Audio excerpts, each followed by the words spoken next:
Network Automation Nerds podcast.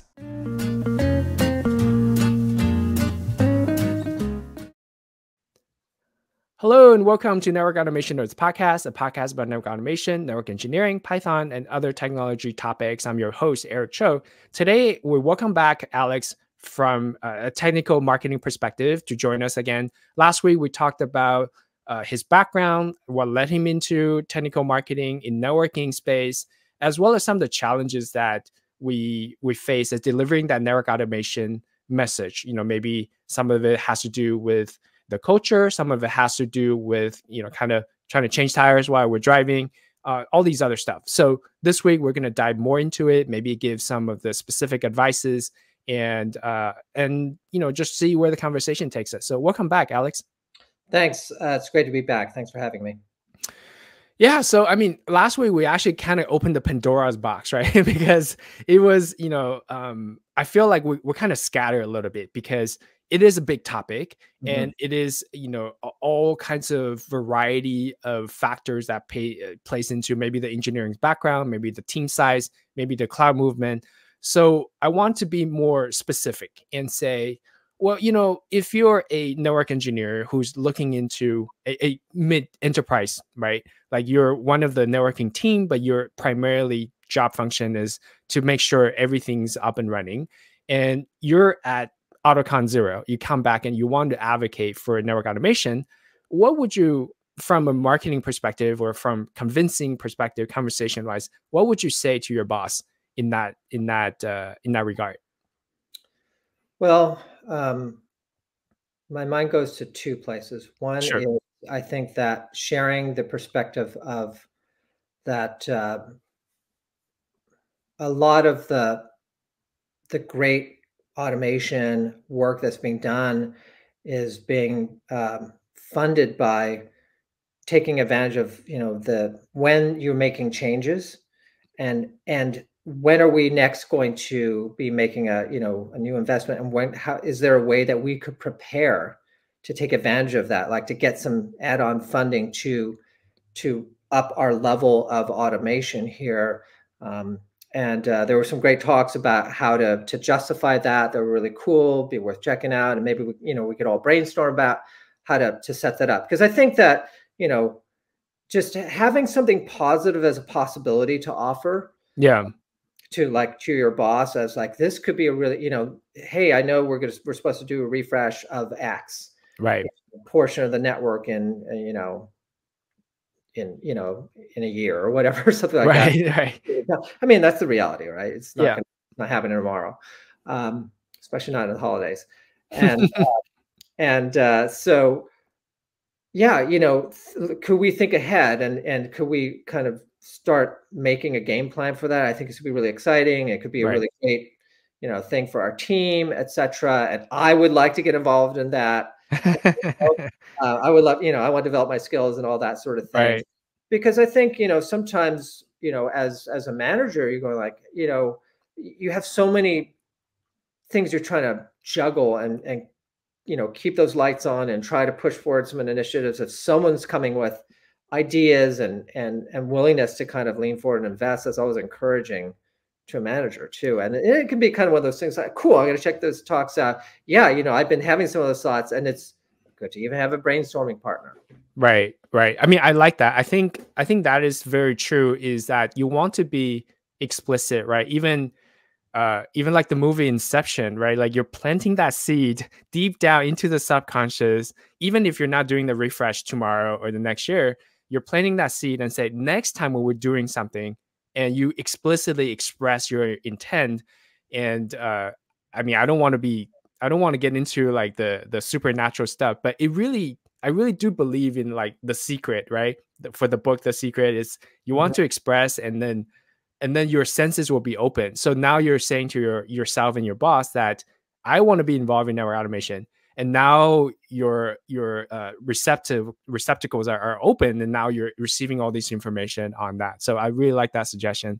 Yeah, I think the second thing is then to think about and propose concrete ways to develop, not just personally, but really say, hey, could we do some, brown bag automation sessions where we come up with some brainstorm some ideas of things that we like, the simple stuff that we could take from manual to automated, and from, sitting on our individual laptops to like some kind of shared repository.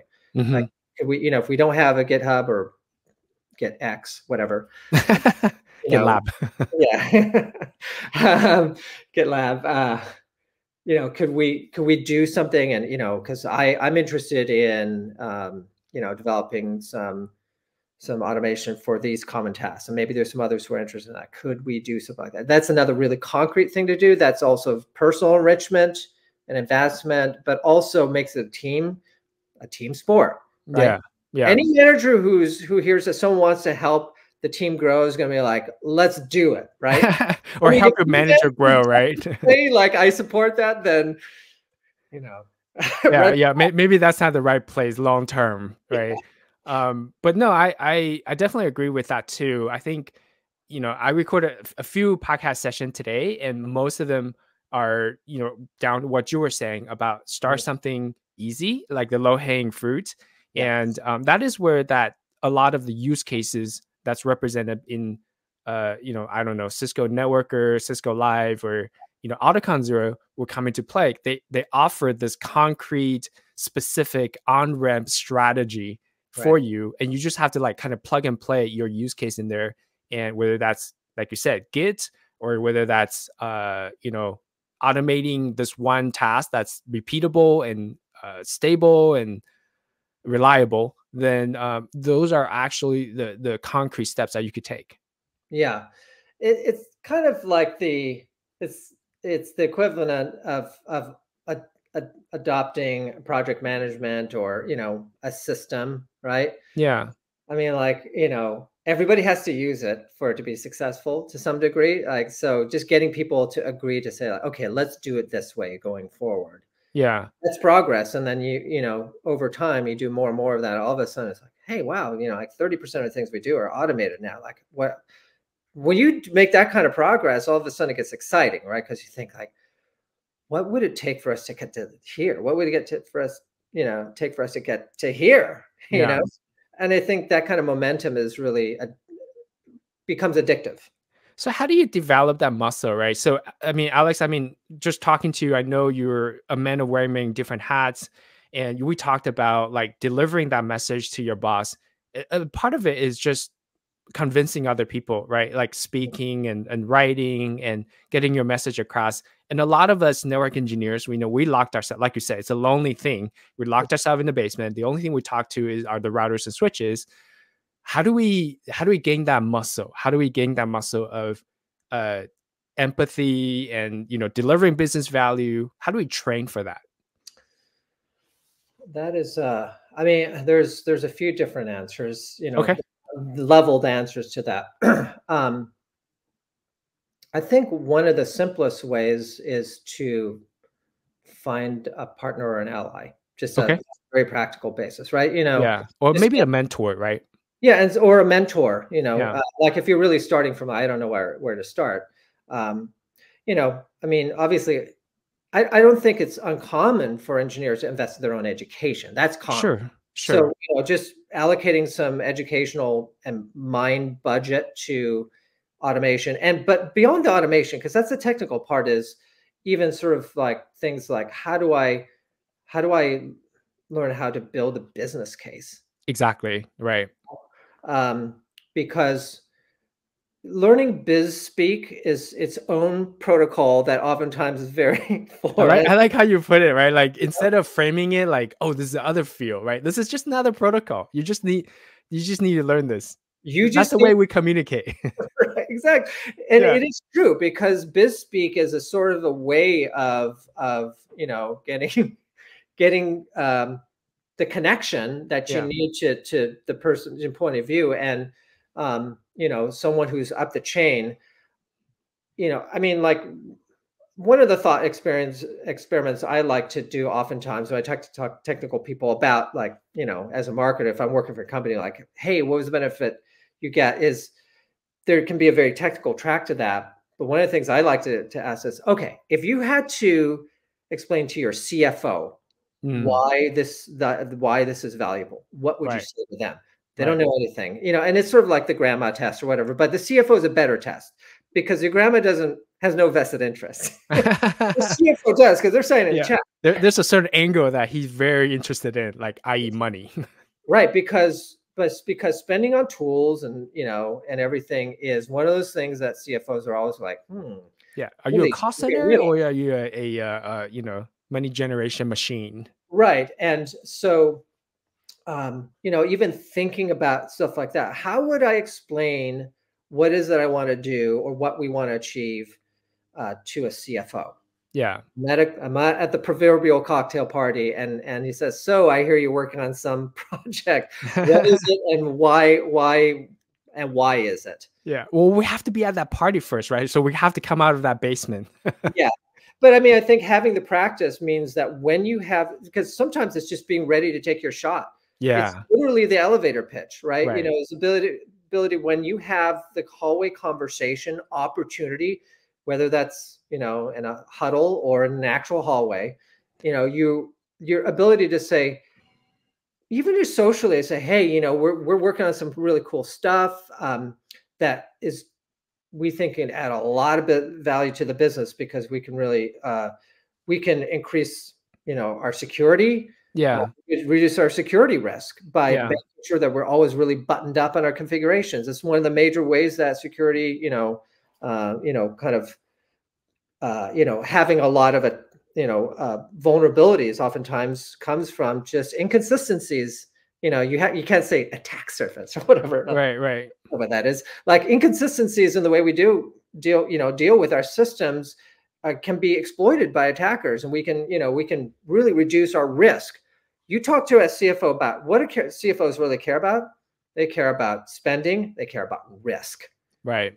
right? So because risk is a huge potential cost to the Yeah. business, including their job, right? Like if you have a big enough security, like look at what happened to Target, right? The CEO, Sure. like these guys got fired. Right. So thinking about like ways to express in those simple, like, why does it matter to this person and to Right. their job? Just thinking about that kind of stuff so that when you have the opportunity, and it's not even you're giving a hard sale, like, hey, we want, $500,000 to do this project, and then you hear that, right, the tire screeching sound. Um, but even socially, say we're working on some really cool things, and here's what they can lead to. Kind of really developing some things that we may want to come back later and propose something around. Right, Yeah. that's kind of like inception thing you just Yeah. talked about. I could just see in my mind the network engineer doing the news clip on like the SolarWinds CEO getting getting might be going to jail, or I don't even know the details, but like the digital equivalent of that, right? And then the Right, next time you see the CEO and you want to propose a network automation that minimize the risk, then you kind of pull that out. So I right, really I like that approach where you exert some kind of empathy on what does other persons really care about, and then tie that back into your own goal, and what are the common grounds that I convince him or right. her. Yeah. Jeremy Schulman had really great. I can't remember the second one. His this analogy of what justifies automation. One of them was the aha to cha-ching. Hey, we have an idea. How do we turn it Yeah. into money? Yeah. There's some way that you can support that, Yeah. make that work, and oh, and I think the second was, oh crap, to all clear, right? Okay. And you have to relate that to not just internal like issues, but something that affects the customer or the parts of the business that generate the money, right? Yeah. Yeah. Is if you can directly tie it to customers better, because everybody, that's very visceral for folks.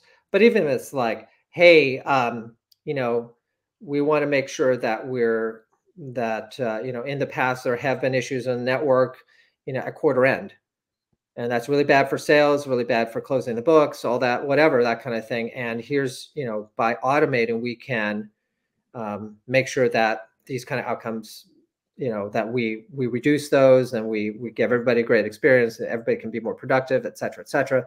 I mean, just thinking about those sorts of things. But aha, cha-ching, and oh crap too. Oh, see, those are great sayings. Yeah, Those are yeah, like cultural changing sort of like frameworks. Like, does it fit one of these two things? Can I propose? Can I build a business case on one of these two ideas? If so, right.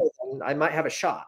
Yeah, I mean, I look forward to just I mean, I couldn't make it this year, but I look forward to seeing the videos on a lot of these talks. Now that was like the second time I heard about like Jeremy's talk. I could just imagine, he talked to like the MLB folks and said, "Hey, that jumbotron you just put in, like thing's not gonna work unless the network works, right?" So it's like, hey, that's both the aha and the cha-ching. So yeah, I'm really looking forward to some of these other talks. That's great.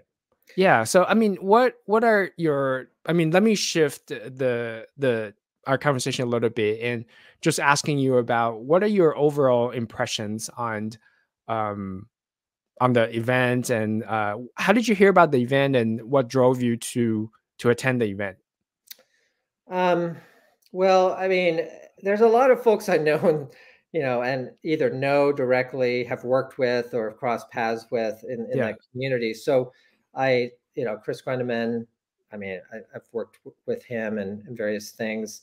So Okay. so that was one thing. And then Anna Claiborne, who I worked with at Packet Fabric, the other Packet Yeah.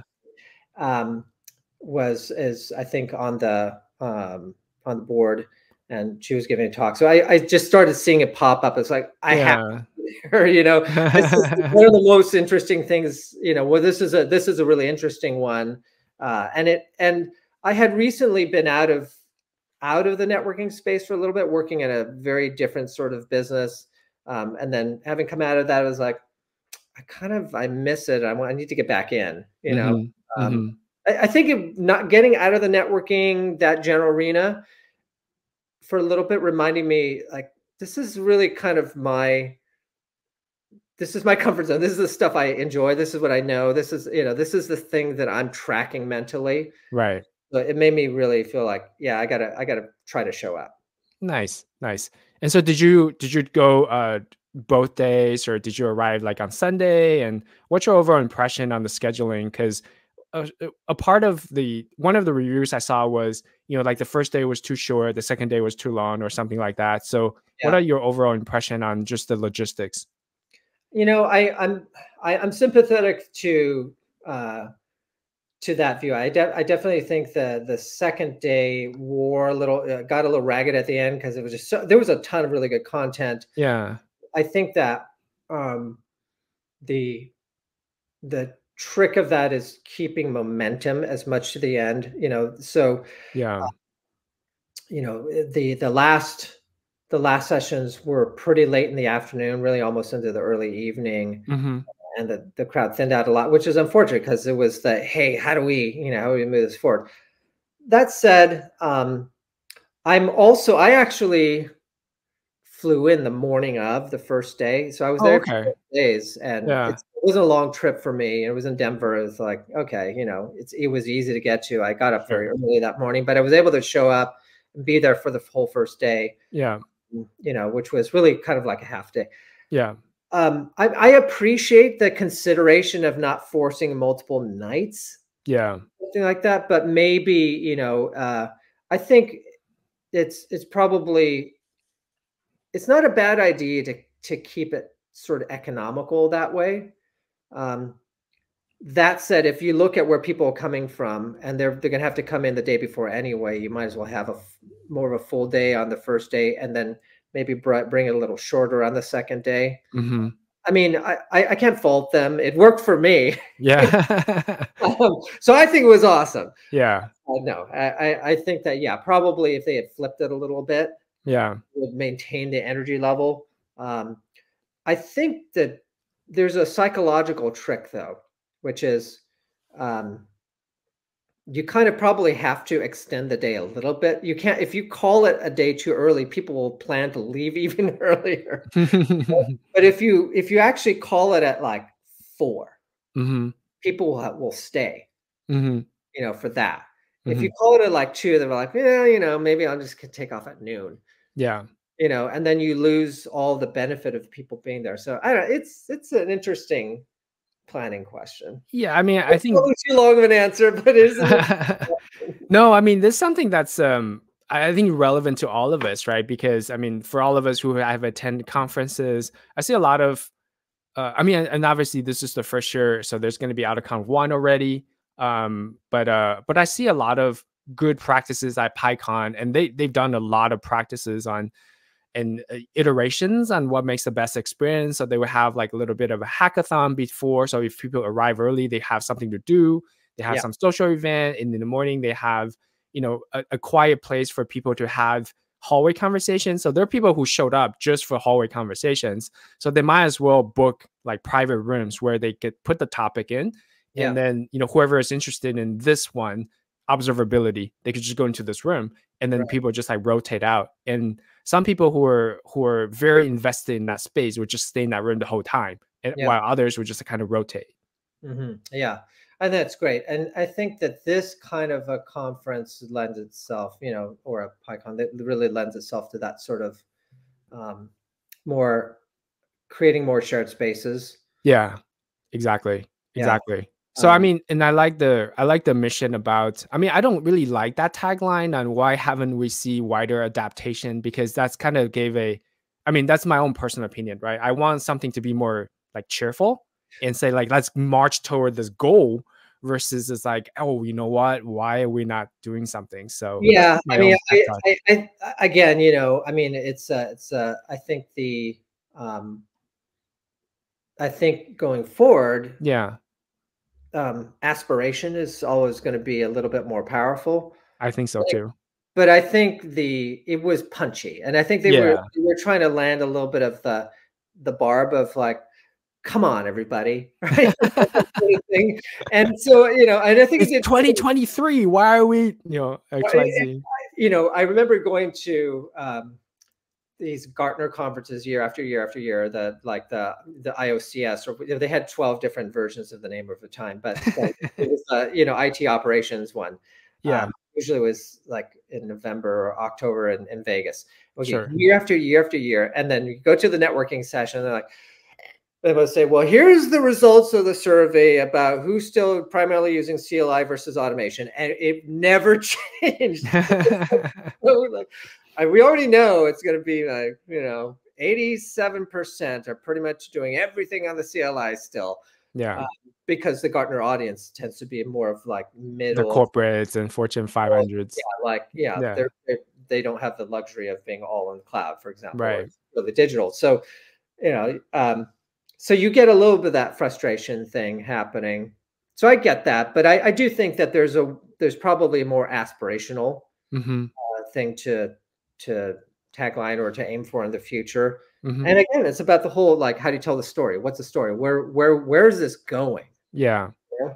yeah. So I mean, so just to wrap up, I mean, I know we're almost time, but I want to bring it back to what we talked about last session, right?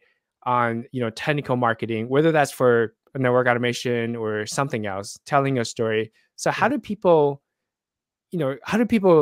get started if they're interested in doing what you do, Alex? I mean, if they're interested in talking, stay technical, stay technically curious, but they also want to be a good marketer. Like, how do people get started? There's a few different paths. I mean, one path is, if you don't want to just jump directly into it, the easiest path towards this kind of role, Yeah, and somewhat depends also on how ready you are. yeah, Like, let's just say you've never really been anything close to what you think about as a marketer. You want to move to that way. Great role is a solution engineering, systems engineering role in a vendor, because you get, like, start dealing with customers, and you start having to like reframe the way you think about things as like, all right, we're trying to help these customers solve these problems, as opposed to I'm cracking the wheel in this big corporation or whatever. right, right. You're that lonely guy who's A doing the lonely guy CLI. cranking the Yeah, wheel versus yeah, like, yeah, I'm trying to help these lonely people cranking their wheels. You're creating it with another way, right? Like you're Right, so helping but you're them. looking at it in a different Yeah. way, and then, you know, then that's not a bad place to shift into what's oftentimes a technical marketing or a TME role, technical Yeah. TME role, which is sort of like the person really produces the technical goods for the systems or solutions engineers in these kind of technical companies. Yeah. Um, you know, if they have any size, that then starts giving you touch to product management paths or marketing paths, and then you can kind of make a decision as to, you know, whether or not you really want to go into, I want to run the product or I want to be a communicator. um, so that's a very good kind of career path to get closer to it, if you're not, if you just want to leverage your technical skills first, and you're not totally averse to dealing with people. Yeah, um, I mean, I think that's a great advice because you always want to leverage your strength, and if your strength right now is engineering or technical stuff, then you should leverage on that, right? And then expand that a little bit, and that logical path would be, like you said, solutions engineers, systems engineer, and then yeah. go into your TME role. The one other path, though, is, let's say you're a technical person, but you like to write. You're already sort of a communicator. You already have, you've been exercising that muscle, Right. as it were, and you want to find a way in. The I think a good thing to think about is a product marketing role. A technical product marketing role is a good, can be a good fit, because Hmm. oftentimes technical solution providers and vendors struggle to find people who actually know what the heck the technology is, right? It is a barrier, right? I mean, Yeah. you know, to even coming up with messaging and things like that. And then you can go invest in some product marketing education. There's things like the PMA, that do courses, and there's, you know, pragmatic, there's other things where you take, and then there's some great mentors and coaches who specialize in helping people move into product marketing, Yeah. help them translate their skills and everything, to land a job. And if you have those technical skills, you know, and capacity for that, that sets you up really well. If you have, if you've developed the knowledge about, like, here's what, how product marketing works, is how you do it, and I've taken some courses and learned, and I have a good coach, and I can position myself for that, you can actually, I think, use that technical knowledge as a real advantage to get in, if you already have the propensity and some musculature development around writing and communicating, and that's an educational and coaching path in. Yeah, and I want to also mention that because we talked about mentors a lot during the two episodes that we were on. I want to also mention that one thing that worked out well for a lot of people, and my guess is that even if they don't have a mentor at their job, like a physical mentor or somebody who they could approach physically, they could follow the leaders in the industry who they aspire to be, right? And we're living in this great age of you have they're very accessible. I mean, maybe some are not, but many are. So you could also, subscribe to newsletters. Like the one I subscribed to for product management was Lenny's newsletter, Mhm. and that's a great one too. And then it veers into not just product management, but also marketing and delivering messages and so on. So though, like I would classify him as my mentor, even though we never met each other. Yeah, I think that we're in a golden age of social learning right now. I mean, I do the same thing. There are people I follow, and I love it. Hmm. And the other thing to do is take the risk to just be social and make comments, ask questions. You know, Hmm. people who are sharing that stuff, they love the engagement anyway. So you can get some extra sort of goodness out of it by just being brave enough to say, hey, you know, how does it apply to this? Or, you know, asking a question, um, you know, that for some people could be feel a little risky, but it can be really worth it, to Or engage. start a podcast and co message somebody who you saw the message on, right? Exactly. Yeah. You got the template down. Yeah, yeah, there you go. But hey, Alex, thanks again for being here. I really enjoyed our conversation. I especially enjoy the part where you talk about delivering the message and also those concrete advices on for people to, get into that, right? Like get started. So thanks again for being here. I want to ask again, where can people find you, follow your work on social and other places? Yeah, so I'm primarily on LinkedIn, and if you take my name, You will absolutely find me. My Okay. last name is I think I said before is globally unique. I think so. Globally unique. Yeah, for sure. And, or if you want to just follow our show notes, I'll have it. So just, click on that link and connect it with Alex and follow him on uh, LinkedIn or Twitter or some other platforms. So thanks again. And, I hope this is not the last time we speak. And, maybe AutoCon 1 will have you back and give us another thought as well. Yeah, this was super fun. I really appreciated the chance to talk. Thanks for having me. Thanks for listening to Network Automation Nerds podcast today. Find us on Apple Podcasts, Google Podcasts, Spotify, and all other major podcast platforms. Until next time, bye bye.